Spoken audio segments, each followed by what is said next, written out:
സ്വർണം കടത്തിയ കേസിൽ കന്നഡ നടി രമ്യ റാവുവിന് ജാമ്യമില്ല. രമ്യയുടെ ജാമ്യാപേക്ഷ ബംഗളൂരുവിലെ പ്രത്യേക സാമ്പത്തിക കോടതി തള്ളി. ഡിആർഐ എടുത്ത കേസിലെ ജാമ്യാപേക്ഷയാണ് കോടതി പരിഗണിച്ചത്. ജാമ്യം നൽകിയാൽ തെളിവ് നശിപ്പിക്കുമെന്ന ഡിആർഐ വാദം കണക്കിലെടുത്താണ് ജാമ്യാപേക്ഷ തള്ളിയത്. രമ്യയുടെ കൂട്ടുപ്രതി തരുൺ രാജുവിനെ കോടതി 2 ആഴ്ചത്തേക്ക് റിമാൻഡ് ചെയ്തു. സ്വർണ്ണക്കടത്തിൽ രമ്യയുടെ രണ്ടാനച്ഛൻ DGP രാമചന്ദ്ര റാവുവിന്റെ പങ്കിന് തെളിവ് ലഭിച്ചു.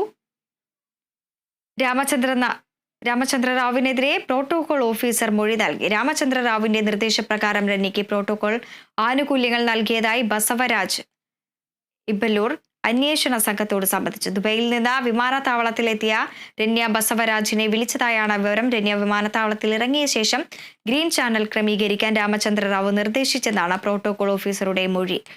പുറത്തു വന്നതോടെ സർക്കാർ നിയോഗിച്ച അന്വേഷണ സമിതിയുടെ തലവൻ additional chief secretary Gaurav Gupta Ramachandra റാവുവിന് നോട്ടീസ് നൽകുമെന്നാണ് റിപ്പോർട്ട്. അന്വേഷണം പൂർത്തിയാകും വരെ രാമചന്ദ്ര റാവുവിനെ സർവീസിൽ നിന്ന് മാറ്റി നിർത്തുമെന്നാണ് സൂചന.